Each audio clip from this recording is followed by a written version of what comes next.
La réforme des régimes de retraite s'impose aujourd'hui avec acuité au Maroc. Pour faire face à l'urgence dictée par l'écart entre cotisations et pensions, le gouvernement propose de relever progressivement l'âge de départ à la retraite à 63 ans à l'horizon 2019, soit 3 ans de plus que l'âge fixé actuellement pour les fonctionnaires.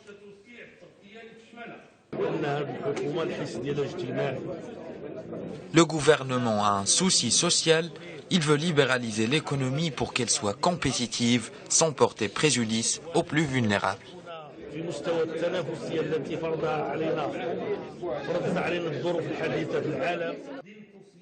La réforme proposée par le gouvernement s'articule autour de 3 étapes. Relever dans un premier temps l'âge de départ à la retraite à 61 ans à partir du 1er janvier 2017.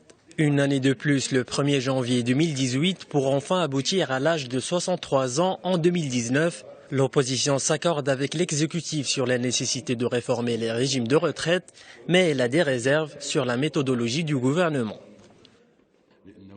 Le gouvernement ne peut pas imposer une réforme sur les salariés, les fonctionnaires et les ouvriers. Nous ne pouvons pas concevoir une réforme sans débat, sans concertation avec les syndicats. Nous ne pouvons pas imaginer une réforme sans dialogue social. Nous ne pouvons pas hypothéquer l'avenir d'une catégorie qui a participé dans le développement du pays, qu'elle travaille plus, cotise plus et reçoive une pension inférieure.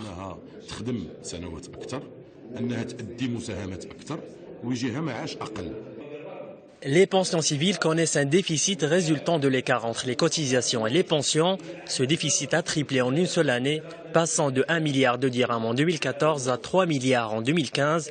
Il devrait atteindre 6 milliards de dirhams l'année prochaine. 3 ans après l'entrée en vigueur de cette réforme, l'autorité de contrôle des assurances et de la prévoyance sociale procédera à la présentation des recommandations. L'âge de la retraite anticipée passera donc de 15 à 18 ans pour les femmes et de 21 à 24 ans pour les hommes.